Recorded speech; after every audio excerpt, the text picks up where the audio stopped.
बिस्मिल्लाहिर्रहमानिर्रहीम और अस्सलाम वालेकुम। 28 सितंबर पाकिस्तान में इतवार की रात और सबसे पहले काउंटडाउन 62 डेज टू गो। 62 दिन बाकी हैं फील्ड मार्शल आसिम मुनीर की दूसरी रिटायरमेंट और मुल्क में नए आर्मी चीफ के आने में। मैंने पहले भी कहा था कि ये बाकी मांदा दिन आराम से नहीं गुजरेंगे, ना ही फील्ड मार्शल के, ना ही पाकिस्तानी अवाम के, बल्कि बाद में तो मैंने कहा था पूरे खित्ते के। वो सब कुछ होता हुआ अब नजर आ रहा है, क्योंकि अपनी एक एक्सटेंशन के लिए फील्ड मार्शल सब कुछ झोंकने को तैयार हैं, सब कुछ सौंपने को तैयार हैं। इसी सिलसिले में कल एक तस्वीर जिस पर हर तरफ चर्चा हो रहा है वो सामने आई, जिसमें रंग बिरंगे कीमती नवादरात, रेयर अर्थ मिनरल्स हमारे आर्मी चीफ जो हैं एक सेल्समैन की तरह सदर ट्रंप को पेश कर रहे हैं। दूसरे लफ्जों में सब कह रहे हैं बेच रहे हैं। लेकिन असल मसला ये नहीं है, असल मसला कुछ और है, और वो है हमारी इंटरनेशनल पोजीशन ईरान पर, अफगानिस्तान पर, मिडिल ईस्ट में। अब बिल्ली थैले से बाहर आ रही है। सदर ट्रंप ने एक ट्वीट किया है जिसमें उन्होंने कहा कि मिडिल ईस्ट में वो एक बड़ा ऐलान करने जा रहे हैं, ऐसा ऐलान जो पहले नहीं हुआ और ऐसे मामला जो इससे पहले नहीं देखे गए। और वो ये कह रहे हैं कि इस पर सभी ऑन बोर्ड है। उन्होंने इस पर जोर दिया कि सभी का मतलब सभी, जाहिर है हम भी। इसीलिए तो हमारी मुलाकातें हो रही थी, इसी तनाजर में हो रही थी। अब सदर ट्रंप ने तो ऐलान नहीं किया वो करने क्या जा रहे हैं। वॉशिंगटन पोस्ट जो दुनिया का बड़ा अखबार है, उन्होंने अब इसके ऊपर स्टोरी की है, एक्सक्लूसिव स्टोरी है उनकी। वो बता रहे हैं कि ये गजा डील असल में है क्या, ट्रंप क्या ऐलान करने जा रहे हैं। वो कह रहे हैं कि सबसे पहले तो जो यरगमाली है, जो इसराइली शहरी यरगमाली हैं हमास के पास, उनको 48 घंटे के अंदर अंदर छोड़ना पड़ेगा जैसे ही सदर ट्रंप इसको अनाउंस करेंगे। उसके बाद हमास को मुकम्मल खत्म कर दिया जाएगा, उसका तमाम हथियार उसके तबाह कर दिए जाएंगे, कब्जे में ले लिए जाएंगे। हमास के वो लोग जो माफ़ी मांगकर आम जिंदगी गुजारना चाहें वहां वो रह सकेंगे, जो माफ़ी नहीं मांगेंगे उनको उस इलाके से निकाल दिया जाएगा।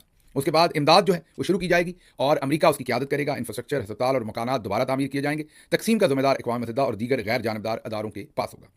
उसके बाद आर्जी हुकूमत गजा के अंदर फ़लस्तीनी शहरियों के जरिए आर्जी एक हुकूमत बनाई जाएगी और काबिल शहरी, अच्छे शहरी जो होंगे उनके जरिए इनकी निगरानी आलमी दुनिया करेगी जब तक कि फ़लस्तीनी अथॉरिटी की तंजीम नौ ना हो जाए। सबसे इंटरेस्टिंग बात, इंटरनेशनल सिक्योरिटी फोर्स, अरब ममालिक और दीगर ममालिक, यहां पर आपने फोकस करना है, अरब ममालिक और दीगर ममालिक की अफवाज गजा की सिक्योरिटी संभालेंगी और इसराइल वहां से बतदरीज अपनी सिक्योरिटी कम करता जाएगा और फिर निकल जाएगा। यरगमाल बनाए गए इसराइलियों की रिहाई के बाद इसराइल फ़लस्तीनी कैदियों को रिहा करेगा। पहले इसराइली कैदी रिहा होंगे, जब वो हो जाएंगे उसके बाद फ़लस्तीनी कैदी जो हैं उनको रिहा किया जाएगा। फ़लस्तीनी रियासत का क़याम, जो आपको पता है सबसे बड़ा इसके अंदर इशू है, उसके बारे में वो कहते हैं कि मुस्तकबिल में होने वाली गुफ्तगू में फ़लस्तीनी रियासत के क़याम पर गौर किया जा सकता है, लेकिन ये रिफॉर्म्स और तामीर नौ के बाद ही मुमकिन होगा। मतलब कि फ़िलहाल फ़लस्तीनी रियासत के ऊपर कोई बातचीत नहीं है। अब अगर ये मामला है तो ये तो बड़ा ऐलान नहीं है, क्योंकि ये तो सिर्फ ये जो अभी हालिया कॉन्फ्लिक्ट शुरू हुआ है, ये तो उसी में जो तबाही हुई है उसका थोड़ा बहुत, आप ये 1-2% कह लें, 4% कह लें मदावा, बल्कि उसका भी पूरा मदावा नहीं है। तो जो लार्जर इशू है वो तो वहीं खड़ा है, और वो है कि फ़लस्तीनी रियासत का क़याम, दो रियासतों ने अगर रहना है तब जो भी उसके ऊपर डिसाइड होता है सभी फ्रीक का। तो इसमें मुझे तो कोई बड़ा ऐलान नज़र नहीं आ रहा, लेकिन बहरहाल फिलहाल ये वॉशिंगटन पोस्ट की स्टोरी है और हमारा इसमें क्या किरदार होगा मेरा ख्याल अब हमें बताने की ज़रूरत नहीं है। स्पेशली शमा जुनेजो, जिस मामले को आप सब बहुत छोटा सा समझ रहे हैं, अक्सर आप में से उसे बस ऐसे ही उसे आप ब्रश अवे कर रहे हैं कि बस ठीक है खातून चली गई और वो पीछे बैठ गई। नहीं, ये इतना सादा मामला नहीं है। ये पाकिस्तान और फील्ड मार्शल और ये सारा हमारे जो चौधरी निज़ामुद्दीन साहब हैं, ये इनकी जो रचाई हुई शतरंज है उसका एक मोहरा है जो सामने आया है। अब क्योंकि ये, जैसे मैंने पिछले व्लॉग में कहा था, पिछले से पिछले में, कि आज कोई भी अयूब खान को, याया खान को, ज़ियाउल हक को, मुशर्रफ को, इनको आमिर कहा जाता है, डिक्टेटर कहा जाता है। असल में तो ये आर्मी चीफ थे ना सभी के सभी। उस वक्त भी army is chief, chief is army, जिस तरफ चीफ देखता है उधर पूरी आर्मी देखती है। उस वक्त भी ऐसा ही था। ये कोई अनोखा नहीं है कि बाजवे के वक्त ऐसा है, आसिम मुनीर के वक्त ऐसा है, उस वक्त भी ऐसा था। लेकिन आज उन्हें ना फौज ओन करती है, ना फौज का कोई अफसर ओन करता है, ना उनके साथ सर्व किया हुआ कोई ऑफिसर जो है वो ओन करता है, और ना ही उनकी कोई आल औलाद उन्हें ओन करती है। बिल्कुल इसी तरीके से अब ये जो हम रवां दवा हैं जिस काम में, ये शमा जुनेजो साहब भी उन्हीं का प्रोजेक्ट था, लेकिन ज़ाहिर है नून लीग के थ्रू उनका प्रोजेक्ट था। और इस मामले को भी बहुत बारीकी से देखना पड़ेगा। आगे चलेंगे इस खबर की तरफ भी, क्योंकि इस मामले ने भी ऐसी करवट ली है कि सब हैरान हो गए। पहले ज़रा डिस्कस कर लें खैबर पख्तूनख्वा की सूरत हाल। वहाँ पर कुछ ऐसा हुआ है कि जिसने सबको हैरान कर दिया। आपको पता है कि जो पाकिस्तान तहरीक इंसाफ है उसके ऊपर जो वैसे तो 9 मई पूरे पाकिस्तान के अंदर बहुत जाली किस्म का है, बहुत बड़ा ड्रामा है, लेकिन एक जगह ऐसी है पूरे पाकिस्तान में जहाँ पर बाकायदा फुटेज मौजूद है। ये मैं कैमरे में देखकर आपको बता रहा हूँ, जहाँ बाकायदा फुटेज मौजूद है कि सिक्योरिटी एहलकारों ने रेडियो पाकिस्तान की बिल्डिंग को जलाया। ये मैं नहीं कह रहा, अहमद वली खान और बहुत सारे लोग इसकी तरफ इशारा कर चुके हैं। अगर खैबर पख्तूनख्वा की हुकूमत इमरान खान के कहने पर उसकी इन्वेस्टिगेशन टाइम पर कर लेती, कोशिश की इन्होंने, एक खत लिखा, पेशावर हाई कोर्ट ने इनकार कर दिया कि हमने इस पर कमीशन बनाना है। खैबर पख्तूनख्वा की हुकूमत को चुप करके नहीं बैठना चाहिए था, नालायकी है हमारी।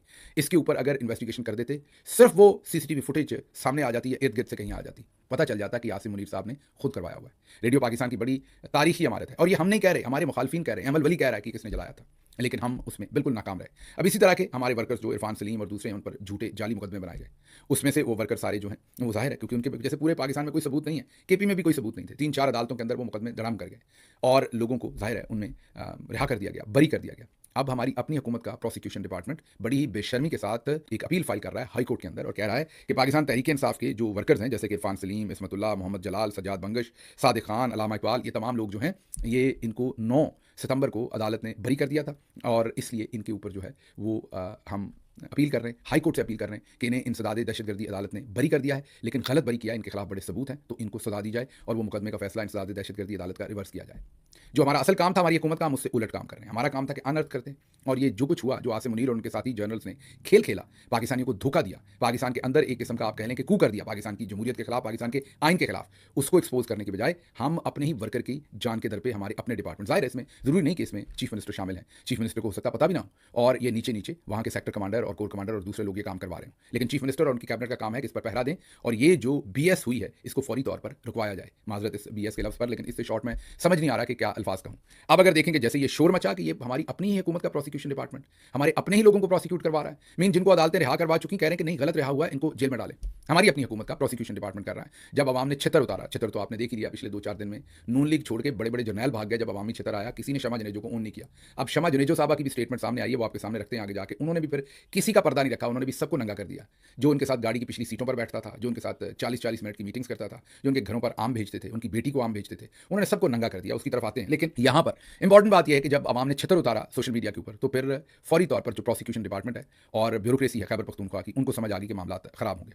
अब वो उसके ऊपर तावीलें दे रहे हैं। मसलन उन्होंने ये कहा है प्रोसिक्यूशन डिपार्टमेंट ने कोई अपील दायर नहीं की, बल्कि इस केस से मुतल्लिक एडवोकेट जनरल दफ्तर को इख्तियार दिया गया, वही इस मुतल्लिक वजाहत कर सकेंगे। ज़राए prosecution department, advocate general office ने अपील ही मुस्तरद कर दी। ऐसी कोई अपील नहीं जमा करवाई गई, बल्कि केस को अनफिट करार दिया गया। ज़राए एडवोकेट जनरल ऑफिस, बकवास, बिल्कुल बकवास, झूठ, बिल्कुल बकवास। हमारे पास डॉक्यूमेंट्स हैं, आपको दिखाते भी हैं। ये अपील उन्होंने फाइल कर रखी है। आखिरी पैराग्राफ पढ़ें, वाज़ेह तौर पर कहा है कि 9 जो सितंबर का फैसला है उसके खिलाफ उसको हमारी प्रेयर है कि उसको सेटिसाइड किया जाए और हमें रिलीफ दिया जाए। बिल्कुल ये हुई है, ये आवाम से झूठ बोला जा रहा है। अब ये चीफ मिनिस्टर को भी मामू बनाएंगे, उनकी कैबिनेट को बनाएंगे, उनका फर्ज है कि वो मामू ना बने। अब हम देखेंगे, हम क्लोजली, हमारी क्योंकि अपनी हुकूमत है इसलिए मैं पढ़ते लेते चीफ मिनिस्टर साहब पर और काबीना पर इसकी तनकीद नहीं कर रहा, लेकिन हम ये देखना चाहेंगे कि काबीना और चीफ मिनिस्टर एडवोकेट जनरल को फारिग करते हैं इसके बाद अगर उनका कसूर है, प्रोसिक्यूशन डिपार्टमेंट के अंदर तब्दीलियां करते हैं, क्योंकि ये झूठ बोल रहे हैं, डॉक्यूमेंट्स वाज़ेह हैं कि इन्होंने अपील की है, लेकिन अब मामू बना रहे हैं पाकिस्तान तहरीक इंसाफ के वर्कर्स को भी और सभी को, और मुझे तो लग रहा है कि चीफ मिनिस्टर को भी, अनलेस कि वो इसके अंदर शामिल हैं, जो कि मैं समझता हूं कि नहीं शामिल, और अनलेस के काबीना के जो दूसरे अरकान हैं वो इसमें शामिल हैं, जो कि मैं समझता हूं नहीं शामिल। लेकिन अगर वो इनके खिलाफ कार्रवाई नहीं करेंगे तो फिर हम और सभी ये समझने में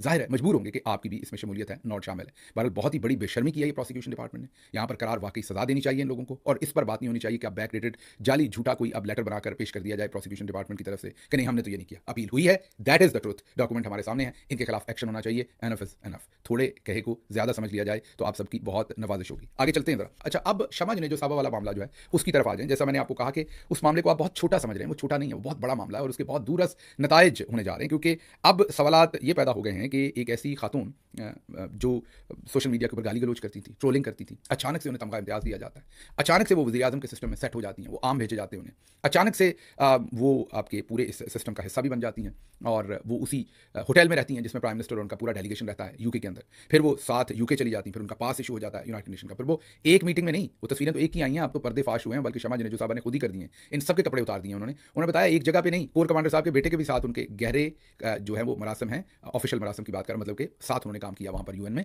कोर कमांडर पेशावर के बेटे के साथ भी, दामाद के साथ, बेटा कह रहा हूँ, जिनके बारे में यह उम्मीद तासर है कि वो उनके दामाद हैं, सोशल मीडिया के ऊपर कहा जाता है। तो अब आपको ये ताना बाना, मैं क्योंकि हुकूमत में रहा हूँ, तो ये अचानक से कुछ लोग आते हैं, आप देखते होंगे हुकूमतों के अंदर अचानक से आपको नजर आना शुरू हो जाते हैं। ये सब दोस्त जो है कोई मौलाना साहब होते हैं, कोई आपको इसी तरीके के कंसल्टेंट एडवाइजर टाइप आपको नजर आएंगे। ये तमाम के तमाम लोग जनरल साहबान के होते हैं, एजेंसीज के होते हैं, वो आपको पुटअप करते हैं किसी मिनिस्टर को, किसी को भी कहते हैं कि सर इसको इस काम पे लगाएं, ये बहुत बड़ा ज़बरदस्त बंदा है, इसकी बड़ी अच्छी शोहरत सुनिए, और फिर वहाँ से उसे इन करवाते हैं। और बाद में जब मामला अगर ख़राब होता है तो सामने सिर्फ गवर्नमेंट आ रही होती है, तो मतलब सामने इस वक्त नून लीग है, और नून लीग से कि इससे कोई शक नहीं कि शमा जुनेजो के साथ पुराने मरासम है और वो भी आपके सामने रखते हैं, लेकिन ये जनरल्स की नोट के बगैर ये सब कुछ नहीं हुआ, और जनरल्स ने नोट इसलिए किया है कि पीछे जो इसराइल है उसकी नोट के बगैर ये सब कुछ नहीं हुआ। तो अब बहुत वाजे होता जा रहा है ये सब कुछ कि ये इतना बड़ा काम, इतना बड़ा कांड जिसे कहते हैं हिंदी वाले, इतना बड़ा कांड कहाँ से हुआ, कैसे हुआ, तो ये आपके सामने थोड़ी सी इसकी पहले तफसील रख दें और फिर आपको इसकी खुद ही समझ आ जाएगी। मलिया लोधी साहबा ने पहले तो इसके ऊपर बात की है कि मैंने जो प्राइम मिनिस्टर शहबाज शरीफ हैं उनकी यूएन की स्पीच का टेक्स्ट देखा है, उसमें 2 जुमले हैं सिर्फ कश्मीर पर और 7 जुमले हैं सदर ट्रंप की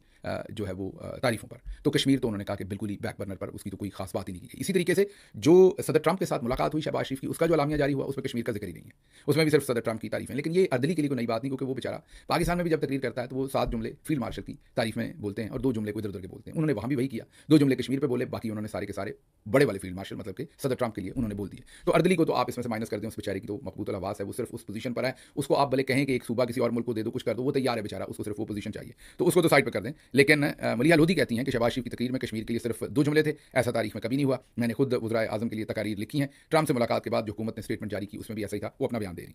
अब शमा जनेजो साहबा ने नया कट्टा खोल दिया, पता चला कि ये तकरीर उन्होंने लिखी है। वो ज़ाहिर है पहले ही बता चुकी हैं कि ये तकरीर मैंने लिखी है, और वो ये भी बता चुकी हैं कि वो प्राइम मिनिस्टर की जो मुलाकातें होती हैं इंटरनेशनल अफेयर्स में, उसकी भी वो जिम्मेदार थी। उन्होंने ये भी बताया कि वो उनकी एडवाइज़र हैं अप्रैल से ऑनवर्ड। तो अब वाज़े कर लें कि तकरीर किसने लिखी, कश्मीर गायब हो गया, एजेंडा है क्या सारे का सारा, तो ये आपको पहले तो समझ आ गई कि लार्जर कैनवस क्या है। अब क्योंकि ख्वाजा आसिफ ने इनकार कर दिया कि मैं तो इस खातून को नहीं जानता, आपके सामने उन्होंने ट्वीट किया। पहले मोफा ने, जो पाकिस्तान की फॉरेन ऑफिस है, उन्होंने इनकार किया, और उसके अंदर उन्होंने खास नाम लिखा कि इसाक डार, जो कि ज़ाहिर डिप्टी प्राइम मिनिस्टर हैं और फॉरेन मिनिस्टर भी हैं, उनका नाम मोफा ने लिखा कि उनको कोई पता नहीं है। मतलब इसाक डार ने खुद ये फरमाइशी ट्वीट करवाया था मोफा से कि मेरा नाम तो क्लियर करो, मुझे गालियां तो ना पड़े, क्योंकि इसाक डार साहब के साथ कोई और खातून गई हुई थी, उनके साथ भी एक खातून गई हुई थी जो बहुत कंट्रोवर्शियल है पाकिस्तान के अंदर, वो भी लेके गए हुए थे। लेकिन वो कहना चाह रहे थे कि ये वाली खातून जो है ये मेरे साथ नहीं गई, उनके साथ जो गई हैं वो इस दफ़ा बची रही हैं, वो भी पीछे बैठी हुई थी, नमा नमा हंस रही थी। और लेकिन वो इसाक डार साहब की बेचारों की मेरे ख्याल किस्मत ही खराब है, जहाँ वो हाथ डालते हैं काम खराब हो जाता है। इधर तो मेरे ख्याल उन्होंने हाथ भी नहीं डाला तो काम खराब हो गया। लेकिन चलें, वो जो खातून लेके गए थे वो सिक्योर रही हैं, उस पर कभी दोबारा बात कर लेंगे। ये खातून किस बाबे की है, ये अब कोई बाबा जो है वो कबूल नहीं कर रहा है। मतलब खातून का मतलब है कि ये जो रिसोर्स है ये कौन लेके गया है, एक एक्सपर्ट के तौर पर लेके गए हैं ना, गुजाती रिलेशन में तो नहीं, ऐसी जगहों पर लोग जाते। तो बहरहाल ये नहीं पता चल रहा कि कौन। तो अब शमा जुनेजो साहबा ने सबका पर्दाफाश कर दिया है। उन्होंने एक ट्वीट कर दिया अब से कोई 10-12 घंटे पहले। उन्होंने कहा कि मैं पिछले कई महीनों से पाकिस्तान और वज़ीर आज़म शहबाज शरीफ साहब के लिए काम कर रही थी। पाक भारत जंग के दौरान मेरे पॉलिसी ब्रीफ्स, एडवाइस और पॉइंट्स सब कुछ रिकॉर्ड का हिस्सा और महफूज है। अब ज़रा गौर कीजिए कि ये बहुत ही सतही किस्म की खातून है मेरे ओपिनियन में, नालायक है मेरे ओपिनियन में। एक मैं ऐसे किसी के बारे में वर्ड आपको कहने नहीं चाहिए, लेकिन मैंने इनकी अंडरस्टैंडिंग देखी है। फॉर एग्जांपल मेहदी हसन, जो हाल ही में तबला बजाया जिन्होंने, ख्वाजा आसिफ का, उन्होंने इमरान खान साहब का इंटरव्यू लिया था, और उससे पहले उन्होंने अपना एक फोरम बनाया हुआ है, अपना एक उन्होंने नया इनिशिएटिव शुरू किया था जहाँ से वो अपना सोशल मीडिया जर्नलिज्म कर रहे हैं, डिजिटल जर्नलिज्म कर रहे हैं अपना। अब हुआ क्या कि उन्हें यही जो गजा और फ़लस्तीन और इस मामले पर जो उनकी आवाज़ थी, उसकी पादाश में उन्हें लगता है कि उनकी, या बहुत सारे लोगों को लगता है कि उनकी नौकरी अमेरिका में खत्म हो गई, तो उन्होंने अपना इनिशिएटिव शुरू कर दिया। उसके लिए जो वेबसाइट उन्होंने बनाई है उसको आप सब्सक्राइब करते हैं और पे करते हैं, तब आप उनका जर्नलिज्म देखते हैं। ये बिल्कुल मौसर काम है, इसी तरीके से जर्नलिज्म रह सकता है। अगर आप पे नहीं करेंगे तो वो खाएगा, मतलब वो कहाँ से खाएगा कहाँ से, और अपनी ऑर्गेनाइजेशन कहाँ से रन करेंगे, तो वो उनका बिल्कुल एक मुनासिब तरीका है जो उन्होंने अपनाया। अब जब इमरान खान साहब का इंटरव्यू लिया तो उन्होंने लिखा कि ये पेड, पूरी दुनिया को पता होता है कि ये पेड कॉन्टेंट है। तो ये मोहतरमा जो कह रही हैं कि मैं पॉलिसी पेपर लिखती रही हूँ वज़ीर आज़म के लिए, इन्होंने मेहदी हसन से ट्विटर पर जाकर सवाल पूछ लिया कि ये पेड कंटेंट है तो आपने इमरान खान को कितने पैसे पे किए। तो उसको सर्वे से दीवार में ही मारा होगा कि ये, मैंने आपको कहा ना कि ये मेरे ओपिनियन में बिल्कुल ही थकी हुई एक्ट्रेस थी, बिल्कुल बेचारी, बिल्कुल सी रेटेड, थर्ड रेटेड एक्ट्रेस मेरे ओपिनियन में ये थी जो मैंने इनका काम देखा। तो अब इनकी अकल जितनी थी उतनी बात पटवारी है अंदर से ये भी। तो इन्होंने उनसे पूछा कि ये पेड है तो इमरान खान को कितना पे किया, तो मेहदी हसन ने अपने सर पे हाथ मारा, बेचारे ने मारा होगा। उसने लिखा कि बीबी, पेड का मतलब है कि मेरी जो, जैसे आप वॉशिंगटन पोस्ट पेड अखबार है, मतलब आपको जाके पे करके पढ़ सकते हैं, आप न्यूयॉर्क टाइम्स पे करके पढ़ सकते हैं, फ्री में नहीं पढ़ सकते, ऐसे ही उसका काम भी पे करके देखेंगे आप। इसका मतलब ये नहीं कि उसने इमरान खान को कुछ पे किया। और ये बीबी क्लेम कर रही है, तकरीरें लिख रही है, ये बीबी क्लेम कर रही है कि ये पॉलिसी पेपर, तो आप क्या सोच रहे हैं फिर कि ये झूठ बोल रही है? झूठ नहीं बोल रही, इन्होंने वाकई ही पॉलिसी पेपर्स दिए होंगे, इन्होंने वाकई ही तकरीर लिखी होगी। लेकिन अब ये मैं आप पे छोड़ता हूँ कि इनको क्या किसी ने लिख के दी होगी या नहीं, क्या इनके पीछे किसी की पूरी मदद होगी, क्या वो किसी मुल्क की मदद होगी, क्या वो किसी बड़ी लॉबी की मदद होगी। ये सवालात आपके लिए हैं जो इनको पॉलिसी पेपर्स और तमाम चीज़ें बना बना के देते थे, ये सवालात हैं मेरे। तो आप खुद ही इन सवालात को खुद से टटोलिए कि आपके ख्याल में, क्योंकि इनकी जो माइंडसेट है ये तो गंदी गाली गलोच करती हैं, किसी औरत को फाशा कह दिया, किसी को कुछ कह दिया, बुशा बीबी को फाशा कह रही थी, ये तो गंदी गाली गलोच के ऊपर वाली खातून नहीं है। तो फिर आपने खुद सोचना कि ये कहाँ से इनके पास ये सब कुछ आता रहा। लेकिन आगे देखिए जरा, उन्होंने कहा कि मुझे वज़ीर आज़म साहब ने अक़वाम मुत्तहिदा की तकरीर लिखने का टास्क दिया और खुद वफ़द का हिस्सा बनाया, मेरा नाम बाकायदा एडवाइजर के तौर पर शामिल किया गया और मेरा सिक्योरिटी पास भी इसी हवाले से इशू किया गया। मैंने उनकी टीम के साथ मिलकर दिन रात काम किया,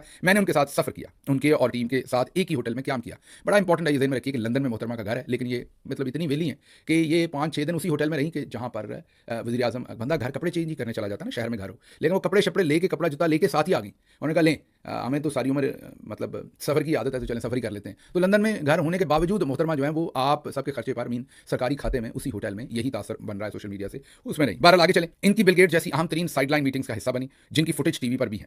क्लाइमेट कॉन्फ्रेंस में वज़ीर आज़म साहब के पीछे मैं और इसाक डार साहब साथ बैठे हुए थे। यहाँ इसाक डार साहब का किरदार जो है उस पर भी गहरी नज़र रखें आप, जिनकी मिनिस्ट्री ने मेरे बारे में ट्वीट किया कि वो वफ़द का हिस्सा नहीं थी और वो नहीं जानते कि किसने शामिल किया, क्योंकि मुफा ने डिसोन कर दिया। इस कॉन्फ्रेंस के बाद मुझे प्रोटोकॉल टीम वाले AI कॉन्फ्रेंस, आर्टिफिशियल इंटेलिजेंस की कॉन्फ्रेंस में ले गए, जहां ख्वाजा आसिफ के पीछे बिलाल बिन साकिब, जिनके बारे में कहा जाता है कि वो कोर कमांडर पेशावर के दामाद हैं। तो बिलाल बिन साकिब और मैं सारा वक्त ना सिर्फ साथ बैठे रहे, बल्कि बिलाल ने नई तकरीर भी लिखते रहे। इस तकरीर के बाद हमने मिलकर चाय पी, चाय मतलब कि ख्वाजा साहब भी साथ थे और बिलाल बिन साकिब भी साथ थे, मिलकर चाय पी, गाड़ी के इंतजार में 40 मिनट साथ बैठे, दोबारा तस्वीरें ली और एक ही कार में तीनों साथ वापस होटल भी आए। ड्राइवर होगा जो गाड़ी आई इनकी, बिलाल बिन साकिब आगे बैठे होंगे और ये और ख्वाजा साहब पीछे बैठे होंगे। ये मैं नहीं कह रहा, वही बता रही हैं, वो कह रही हैं कि ख्वाजा साहब कार में पीछे मेरे साथ ही बैठे थे। ये जो फटीचर बुढ़ा है, I am sorry for these words, ये टीचर बुड्ढा मैं इनकी एज की वजह से नहीं कह रहा, मैं इनकी किसी और वजह से नहीं, मैं ख्वाजा आसिफ जो टुचा है, ये देखिए कि इन लोगों को अपने सफ़ेद बालों की भी शर्म नहीं है, इनको अपने डिफेंस मिनिस्टर होने की भी शर्म नहीं। किस ब्लेटेंट तरीके से ये बंदा झूठ बोल रहा है और ट्वीट कर रहा है कि मैं इस खातून को नहीं जानता, गाड़ी में पिछली सीट पर बैठ के जा रहे हैं, तस्वीरें इनकी बेशुमार। कौन लोग हैं ये, किनसे वास्ता पड़ गया? आखिरी दिन वज़ीर-ए-आज़म की तकरीर के वक्त भी सबके साथ अक़वाम मुत्तहिदा में थी, जहां ख्वाजा आसिफ मेरे सामने बैठे हुए थे और हम सब ने मिलकर वज़ीर-ए-आज़म के लिए तालियां बजाई। तालियां, आइए आप और हम भी इन बेशर्मों के लिए तालियां बजा दें जो ब्लेटेंट तरीके से झूठ बोल रहे हैं। वज़ीर-ए-आज़म की तारीखी तकरीर सिर्फ मेरी लिखी हुई नहीं थी, हम सबके टीम वर्क का हिस्सा थी। फिर वो रीइंस्टेट कर रही हैं कि मेरी लिखी हुई तकरीर थी। ये एक तरीका होता है कहने का कि सिर्फ मेरी नहीं थी, इसमें किसी और का भी हिस्सा था, लेकिन यहाँ वो रीइंस्टेट कर रही हैं उस अपने पुराने क्लेम को कि मैंने लिखी थी। हम सबके टीम वर्क का हिस्सा थी, हम सब की मेहनत शामिल थी, मेरी वापसी की फ्लाइट पहले से तयशुदा थी। यहाँ वो ये भी कन्फर्म कर रही हैं कि फिर जब रौला बन गया तो इन बेशर्मों ने उस बेचारी को जहाज से भी उतार दिया। लेकिन वो ये क्लेम कर रही हैं कि मेरी जो पहले से तयशुदा बीबी कहाँ से होनी है आपकी फ्लाइट? आप सबके साथ ही गई हैं, जिस दिन आप गई हैं उसी दिन ये गए हैं। मतलब आप या तो 2 दिन पहले चली जाती, 2 दिन बाद चली जाती तो समझ आती। उसी दिन आप गई हैं, जहाज जा रहा था, फिर पहले से तयशुदा कैसे थी? और लंदन ही आपने जाना था और आप माशाल्लाह तो लंदन में अपने घर नहीं रहती, होटल में रहती, तो आप इनकी जान कैसे छोड़ देती माज़रत के साथ? तो कम से कम इतना तो आप भी माने ना कि ठीक है इन बेशर्मों ने आपको बेइज्जत किया है, लेकिन कम से कम जब प्रेशर पड़ा है तब इन्होंने किया है और फिर डिसोन कर गए और आपको वहीं छोड़ के भाग गए और आपकी प्राइवेट फ्लाइट उन्होंने करवा दी। अब जरा आप पहले से ये भी बता दें कि आपकी उस फ्लाइट के पैसे किसने दिए? अगर आप बताना चाहती हैं तो बताइए कि वो टिकट आपको किसने लेके दी? क्या वो आपने अपने पल्ले से ली या वो गवर्नमेंट ऑफ पाकिस्तान ने आपको खरीद के दी है? या किसी और नून लीग के इन्वेस्टर ने खरीद के दी है? ये भी अगर आप बता दें तो बहुत ही आपकी मेहरबानी होगी, उससे और दूध का दूध पानी का पानी सामने आ जाएगा। लेकिन ये पता चल गया कि जब इन पर दबाव पड़ा तो ये छोड़कर पतली गली आपको निकल ली है, उसके बाद इनके पास कुछ नहीं रह गया। अब उन्होंने कहा अब ख्वाजा साहब ऐसे बयान क्यों दे रहे हैं, किस एजेंडे के तहत अपनी हुकूमत के एक तारीखी दौरे को बदनाम कर रहे हैं? ये पूछ रही शमाज ने, जो वो वज़ीर-ए-आज़म साहब को उनसे पूछना चाहिए क्योंकि उनकी अथॉरिटी चैलेंज हुई है, मेरी नहीं। ये मोहतरमा बता रही हैं और ये आपको तस्वीर दिखाते हैं, a beautiful gesture by prime minister of Pakistan. इनको आम भेजे गए थे, इनकी बेटी को भी आम भेजे गए थे। मजे की बात ये है और सिर्फ एक गिला है शमाज ने जो साहबा के साथ मेरा कि ये जो इन्होंने तस्वीर लगाई थी यूएन के कार्ड पर, अमूमी तौर पर ऐसी सारी जगहों पर ये वैसे मेरे हिसाब से तो ये इलीगल है जो आपने हरकत की थी शमा साहबा।